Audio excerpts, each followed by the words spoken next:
Hello everyone, all of you very good morning. Welcome to पेनिका point. चलिए आज हम देखेंगे करंट इम्पॉर्टेंट टॉपिक्स में न्यूज़ इन डिप्थ में हम देखेंगे 3-4 टॉपिक है। कुछ करंट का है, कुछ साइंस टेक्स है, कुछ कोऑपरेटिव्स से है।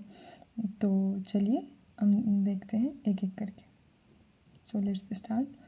तो पहला है quality council of India introduces QCI Swaraj. Swaraj word से तो आप रिलेट कर पाएंगे। शो मतलब show means good and Raj means governance, मतलब राज करना, गवर्नेंस मतलब अच्छा, good governance.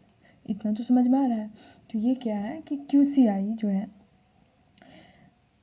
QCI quality council of India के द्वारा QCI Swaraj recognition and ranking framework, ये एक रैंकिंग फ्रेमवर्क इंट्रोड्यूस किया गया। QCI का देख लेते हैं कि पहले स्थापना कब हुआ, कैसे हुआ। तो इन 1957 में उसका सेटअप हुआ था गवर्नमेंट ऑफ इंडिया के द्वारा। और इंडियन इंडस्ट्री, जिसमें ये सभी इंडस्ट्री जो उस समय थे, जैसे एसोचैम, CII, फिक्की। लेकिन ये रैंकिंग और ये रिकॉग्निशन और रैंकिंग फ्रेमवर्क कब से शुरू हुआ? तो ये इसी साल से शुरू हो रहा है। ये फर्स्ट है, इनॉग्रल है, ये पहला है अगस्त 2024 में। और इसका पर्पस यही है, उद्देश्य यही है कि एक नया बेंचमार्क हम नेशन के अक्रॉस, हम एक्सीलेंस के लिए हम एक नया बेंचमार्क सेट करें। किस बेसिस पर? मंथली और कम्युलेटिव फिगर के बेसिस पर इसका रैंकिंग का एक फिगर तैयार किया जाएगा। इसका एम वही है कि हम एक ऐसे डेवलप्ड इंडिया क्रिएट करें जो रिकॉग्नाइज करे और रिवार्ड करे स्टेट ऑर्गेनाइजेशन को for excelling in quality and innovation. मतलब हम इंडिया को एक ऐसे लेवल पे ले जाए, और वैसे लेवल पे ले जाने के लिए हमें स्टेट को रिकॉग्नाइज करना होगा, स्टेट को रिवार्ड करना होगा कि कौन अच्छा कर रहा है, कौन कैसे अपनी क्वालिटी और इनोवेशन में कौन बेस्ट है। और स्पेशली इसका इम्फेसिस भी है कि कोलैबोरेटिव गवर्नमेंट्स और फॉस्टरिंग SD सस्टेनेबल डेवलपमेंट को हम फॉस्टर कर सकें। ये एक स्टेप है इंडिया की तरफ से एक प्रोस्पेरस और क्वालिटी ड्राइवन विकसित भारत का।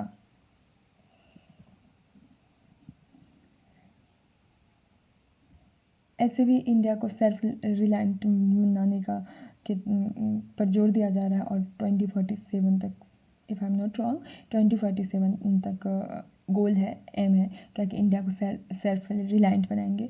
तो वही है कि ये भी एक उसी की तरफ एक स्टेप है कि हम एक प्रोस्पेरस और क्वालिटी ड्राइवन विकसित भारत बनाएं।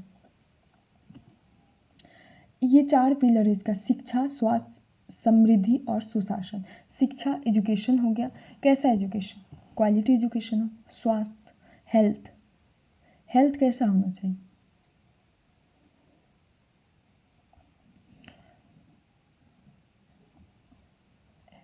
एक तो है क्या कि हम मतलब कि इंडिविजुअल का बात करें तो हेल्थ सबका अच्छा हो। और अगर इस तरीके से हम बात करें तो हेल्थ अफोर्डेबल हेल्थ सर्विस मिले, जो भी है। समृद्धि, प्रॉस्पेरिटी, कंट्री का प्रॉस्पेरिटी का बात हो। सुशासन, गवर्नेंस पर जोर दिया जाए, गुड गवर्नेंस पर। शिक्षा में यूपी टॉप क्या है, और new Delhi UT union territory में देखा, स्टेट में यूपी टॉप क्या है, यूनियन टेरेटरी में देखा जाए तो न्यू दिल्ली टॉप क्या है। स्वास्थ्य अगर हेल्थ में देखें तो कर्नाटक, केरला, मिजोरम, राजस्थान, छत्तीसगढ़, ये सब आया है। प्रॉस्पेरिटी में हम देख लेते हैं तो गुजरात, कर्नाटक और गवर्नेंस का भी नहीं आया है। नंदिनी तो हम देख ली क्वालिटी काउंसिल ऑफ इंडिया एक फ्रेमवर्क इसी साल से शुरू किया है अगस्त 2024 में। और देखिए इसका 4 पिलर था, क्या था, कैसे था, पता चल गया। अब अगला देखें, नंदिनी सहकार योजना। ऐसे भी हम देख ही रहे हैं क्या कि गवर्नमेंट के द्वारा वोमेन को एम्पावर्ड करने के लिए बहुत सारे स्कीम चलाए जा रहे, बहुत सारे कोऑपरेटिव्स है। और कोऑपरेटिव्स तो सबसे बेस्ट है वोमेन को एम्पावर्ड करने के लिए। तो वही है क्या कि नंदिनी सागर योजना का एक डिटेल प्रोवाइड किया गया हमारे मिनिस्टर ऑफ कॉर्पोरेशन के द्वारा कि ये है और इस कैसे इससे लाभान्वित हो सकते हैं। तो ये नेशनल सहकार स्कीम क्या है, तो ये किसके द्वारा, नेशनल कोऑपरेटिव डेवलपमेंट कॉर्पोरेशन के द्वारा लाया गया। और इसमें स्पेशली यही है कि वोमेन को कोऑपरेटिव से हम एम्पावर करें थ्रू कोऑपरेटिव्स। ये वोमेन फोकस्ड फ्रेमवर्क है ताकि हम वोमेन को फाइनेंशियल असिस्टेंस दे सके। इसका उद्देश्य यही, ऑब्जेक्टिव यही कि सोशियो इकोनॉमिक स्टेटस वोमेन का, जो सामाजिक आर्थिक स्टेटस है समाज में, उसको हम इन्हांस कर सके, उसको एंटरप्रेन्योरियल डायनामिज्म के तहत वोमेन को कॉर्पोरेशन में सपोर्ट करे। इसका एलिजिबिलिटी क्या है, इसमें कौन हिस्सा ले सकता है, तो वही है कि कोऑपरेटिव सोसाइटीज़ में 50% एटलीस्ट वोमेन होना चाहिए जो प्राइमरी मेंबर हो और मिनिमम 3 मंथ काम किया हो। बेनिफिट इसका क्या है कि ये आप क्रेडिट लिंकेज मिलेगा इंफ्रास्ट्रक्चर, टर्म लोन और वर्किंग कैपिटल के लिए। इसमें मिनिमम और मैक्सिमम कोई भी लिमिट नहीं है। सब्सिडी और इंटरेस्ट सब वेंसन मिलेगा दूसरे गवर्नमेंट स्कीम से भी। इसके इंसेंटिव क्या है, तो NCDC national corporation development corporation जो है 2% इंटरेस्ट सबवेंशन देता है टर्म लोन पर न्यू और इनोवेटिव आइडिया के लिए, और 1% इंटरेस्ट लोन देता है बोरोइंग कॉस्ट और अदर एक्टिविटीज़ के लिए। सभी ये इंटरेस्ट रेट के लिए और जो जिससे बोरोइंग कॉस्ट कम होगा। तो हम देख लिए नंदिनी सागर योजना स्पेशली किस लिए है, तो वुमेन को कोऑपरेटिव्स के थ्रू हम सपोर्ट दें, वो एम्पावर्ड हो, उनका सोशियो इकोनॉमिक स्टेटस इन्हांस करें हम। तो अगला है मंकी पॉक्स। न्यूज़ में इसलिए आया कि ये स्पेशली जहाँ से ये शुरू हुआ था, तो ये स्टार्ट हुआ था डेमोक्रेटिक रिपब्लिक ऑफ कॉन्गो से, तो वहाँ जो है इसका केस फिर से जोर पकड़ लिया है, राइज हो रहा है। और ऐसा नहीं कि सिर्फ वहीं, केन्या में और बहुत सारे अफ्रीकन कंट्रीज़ में भी इसका रैपिड इंक्रीज होते जा रहा है। ये एक वायरस से, इन्फेक्शन से होता है, स्पेशली इसका है रोडेंट और प्राइमेट। सिम्टम इसका वही है, स्किन रैश होता है, मस्ट म्यूकोशल लेसन होता है, और इससे fever, headache, back pain, swollen lymph node, ये सब होता है। इसके पीरियड है जैसे 6 से 13 दिन और ज़्यादा से ज़्यादा होता है 3 से 21 दिन में इसका सिम्टम्स दिख जाता है। इंक्यूबेशन पीरियड है, ये थ्रू क्लोज कंटेक्ट से होता है, सेक्सुअल भी हो सकता है, एक्सपोजर टू इन्फेक्टेड बॉडीज़ का एक्सपोजर से हो जाएगा, जैसे फ्लूइड हो। लास्ट 2022 और 2023 में इसका रिपोर्ट, लेकिन फिर से ये न्यूज़ में आ गया। तो न्यूज़ में इसलिए भी आया है कि चूँकि इसका नाम बदल दिया गया 2023 में ही नाम बदल, ये अभी 2024 तक इसका काम, लेकिन WHO के द्वारा बोला गया कि ये रेसिस्ट को थोड़ा सा ये चीज़ करता है एक, तो इसीलिए हम इसका एमपॉक्स नाम रखेंगे। तो इसका नाम रखा गया एमपॉक्स। तो वही है कि अभी शुरू में तो डेमोक्रेटिक रिपब्लिक ऑफ कॉन्गो हुआ था, लेकिन अभी जो है क्या कि बहुत सारे और दूसरे अफ्रीकन कंट्रीज़ में फैल चुका है। वैक्सीन इसका अवेलेबल, लेकिन उसका इफेक्टिवनेस उतना कारगर नहीं है, उतने फुल्ली उसका इफेक्टिवनेस लिमिटेड है। तो 3 न्यूज़, एक है नंदिनी सागर योजना, ये मंकी पॉक्स, और पहला था क्या था, framework QCI quality council of India. राष्ट्रीय विज्ञान पुरस्कार जी, राष्ट्रीय विज्ञान पुरस्कार ये पिछले ही साल अनाउंस हुआ था गवर्नमेंट ऑफ इंडिया के द्वारा, सरकार के द्वारा। किस फील्ड में, सिट, साइंस, इनोवेशन और टेक्नोलॉजी, इस तीनों फील्ड में अनाउंस हुआ था। तो इस बार कितना को सिलेक्ट किया गया, क्या किया गया, देखते हैं। ये इनॉग्रल जी पद्मनाभम ज्योतिर्यान 3 मिशन में इम्पॉर्टेंट कंट्रीब्यूशन रहा। अन्नापूर्णी सुब्रमण्यम, ये बायोकेमिस्ट है, और 30 अदर्स जिसको चुना गया है। ये और इसमें जो भी आर्टिस्ट उम्दा और inspiring scientific technological innovation contribution जिनका भी रहेगा सोसाइटी में, उसको ये अवार्ड दिया जाएगा, स्पेशली रिसर्चर को, टेक्नोलॉजिस्ट और इनोवेटर को। 2024 से ये पहली बार शुरू हो रहा है। इस बार 33 को दिया जाएगा नेशनल साइंस अवार्ड, जिसमें 13 साइंटिस्ट को और 18 विज्ञान युवा अवार्ड दिया जाएगा। 13 साइंटिस्ट को विज्ञान श्री दिया जाएगा और 18 बाकी को विज्ञान युवा अवार्ड दिया जाएगा। इसको 4 कैटेगरी में रखा है। विज्ञान रत्न, इसमें मैक्स 3 होगा। विज्ञान श्री में 25 मैक्स को रखा है, इससे ज़्यादा नहीं। विज्ञान युवा में 25 मैक्स और साइंस टीम वित्तीय अवार्ड में 23 मैक्स। तो राष्ट्रीय विज्ञान पुरस्कार देख लिया, ये पहली बार स्टार्ट हुआ है। किसको किसको मिला है देख लिया। तो जी पद्मनाभम, ये चंद्रयान 3 में इनका बहुत ही कंट्रीब्यूशन रहा। बहुत अन्नापूर्णी सुब्रमण्यम, ये बायोकेमिस्ट थी।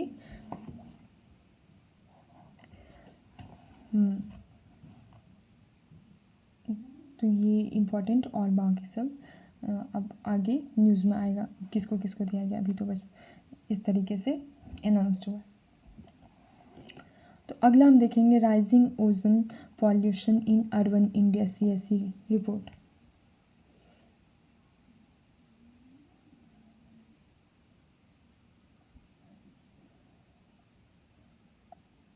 CSE का रिपोर्ट आया है कि ओजोन पोल्यूशन जो है अर्बन इंडिया में अर्बन शहरी सिटीज़ में बढ़ रहा है, इंडिया में बढ़ रहा है। इसका क्या मतलब? ओजोन ऐसा नहीं कि ओजोन बैड ही होता है, वो कहाँ पाया जाता है ये इम्पॉर्टेंट है कि वो किस मतलब एटमॉस्फेयर में पाया जाता है। जैसे स्ट्रेटोस्फेयर में जो ओजोन पाया जाता है वो हमारे लिए गुड होता है, क्योंकि वो स्ट्रेटोस्फेयर क्या करता है, एक लेयर बनाता है जैसे वो अल्ट्रा वायलेट रे को रोकता है। और लेकिन ट्रोपोस्फेयर में जो होता है वो ओजोन हमारे लिए बैड होता है। तो वही है कि देखते हैं आगे। तो एक CSE के द्वारा स्टडी किया गया है कि ग्राउंड लेवल ओजोन पॉल्यूशन जो है ये इंडिया के मेजर सिटीज़ में बढ़ रहा है। तो आगे हम देखते हैं। ओजोन हम देखते हैं इसमें 3 ऑक्सीजन एटम से बना होता है।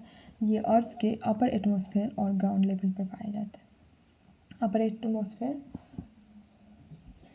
और ग्राउंड लेवल पर ओजोन गुड और बैड होता है, वो हम अभी बात किए थे। डिपेंडिंग ऑन वेयर कहाँ ये पाया जाता है इस पर डिपेंड करता है। स्ट्रेटोस्फेरिक ओजोन जो है गुड होता है, क्योंकि ये एक लेयर बनाया लेता है जिससे ये सन्स के अल्ट्रा वायलेट रे को हमारे पास आने से रोकता है। ग्राउंड लेवल ओजोन जो है कलरलेस होता है, बहुत ही इरिटेटिंग गैस होता है। ये अर्थ के सरफेस में पाया जाता है ग्राउंड से 2 मील एबव। ये ट्रोपोस्फेरिक ओजोन कहा जाता है इसको, या सरफेस लेवल ओजोन कह दिया। तो सिंपल सा एग्जाम, अगर नॉर्मल भी एग्जाम तो गुड ओजोन और बैड ओजोन तो पता चल गया हो। गुड ओजोन कहाँ पाया जाता है, स्ट्रेटोस्फेयर में, और बैड ओजोन ट्रोपोस्फेयर में, इसलिए इसको ट्रोपोस्फेरिक ओजोन भी कहा जाता है या सरफेस लेवल ओजोन भी कहा जाती है। ये सेकेंडरी और शॉर्ट लिव्ड पॉल्यूटेंट होता है। इसका फॉर्मेशन कैसे होता है देखेंगे। नाइट्रोजन ऑक्साइड और वोलेटाइल ऑर्गेनिक कंपाउंड, इस दोनों का से, और कार्बन मोनोऑक्साइड, इस सब से इसका फॉर्मेशन होता है। क्रिएट होता है, केमिकल रिएक्शन होता है नाइट्रोजन ऑक्साइड्स और वोलेटाइल ऑर्गेनिक कंपाउंड के बीच, और किसके सनलाइट के प्रेजेंस में ये केमिकल रिएक्शन होता है और ये बैड ओजोन बन जाता है। इस ओजोन को ओजोन के इस चीज़ को ओजोन डिप्लेटिंग सब्सटेंस को कम करने के लिए ये मॉन्ट्रियल प्रोटोकॉल है, ये बहुत ही ज़्यादा उम्दा काम किया था, और ये सभी के द्वारा रेटिफिकेशन मिला था, और वर्ल्ड लेवल पे, ग्लोबल लेवल पे ये अच्छा काम किया था।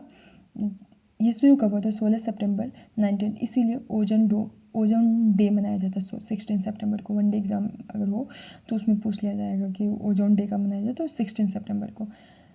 इस एग्रीमेंट में यही कहा था कि हम जो है प्रोडक्शन और कंजम्पशन जितनी भी 100 से भी ज़्यादा मैन मेड केमिकल हैं और CFC क्लोरोफ्लोरोकार्बन है, उसको हमको उसके प्रोडक्शन और कंजम्पशन को रेगुलेट करना है। हाँ, इसलिए इस एग्रीमेंट को हम ला रहे हैं और फिर हमको कैसे भी इसको कम करना है। फिर ये सक्सेसफुल हो गया। फिर अगला है किगाली अमेंडमेंट, ये 2016 में आया था। इसका भी वही था कि हम हाइड्रोफ्लोरोकार्बन्स HFC के प्रोडक्शन और कंजम्पशन को हम मतलब कम करें।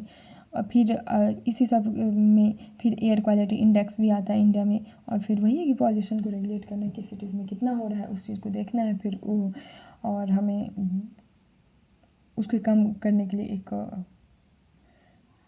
फ्रेमवर्क लाना होगा, एक नियम रूल्स रेगुलेशंस लाना होगा। तो आज हम कितने न्यूज़ देखे? आज हम 5 न्यूज़ देखे। एक ओजोन पोल्यूशन देखे, राष्ट्रीय विज्ञान पुरस्कार देखे, नंदिनी सहकार योजना देखे, और एमपॉक्स देखे। स्पेशली तो नाम पूछ लिया जाएगा कि मंकी पॉक्स का नाम बदल के क्या हो गया। वेल एग्ज़ाम के लिए तो इम्पॉर्टेंट है ही। तो मंकी पॉक्स का नाम बदल के एमपॉक्स हो गया, तो कन्फ्यूज नहीं होना। और इसका नाम कि 2023 में बदल गया, WHO के द्वारा बदला गया कि वजह दिया गया था कि कुछ ये रेसिस्ट को कुछ इस तरीके से ट्रिगर करता है या कुछ भी इस तरीके से बोला गया था, इसीलिए इसका नाम एमपॉक्स रखा गया।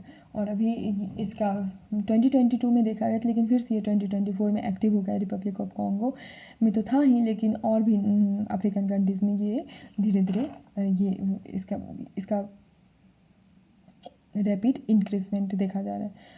अगला हम एक और हम न्यूज़ देखे थे, क्वालिटी काउंसिल ऑफ इंडिया जो है QCI स्वराज फ्रेमवर्क लाया था। और ये पहली बार आया है अगस्त इसी महीने 2024 में। और उसमें यही था क्या कि एक बेंचमार्क बनाना, जिससे हम कंट्री को एक विकसित भारत हमारा है, ऐसे भी गोल है हमारा इंडिया का कि 2047 तक सेल्फ रिलायंट इंडिया बनना है। तो उसी के तहत ये क्वालिटी काउंसिल लाया गया था, जिससे क्या कि स्टेट को हम रिवार्ड करें, रिकॉग्नाइज़ करें कि कौन स्टेट कैसा एक्सेल कर रहा है, और फिर उसको हम अवार्ड दें। और उसको हम और ये 4 पिलर पर काम करता है: शिक्षा, स्वास्थ्य, समृद्धि और सुशासन। शिक्षा एजुकेशन हो गया, स्वास्थ्य हेल्थ हो गया, समृद्धि प्रॉस्पेरिटी हो गया, सोशल गवर्नेंस हो गया। तो ये था आज का हमारा करंट इम्पॉर्टेंट टॉपिक्स। तो ठीक है, चलिए, see you next time. Thank you.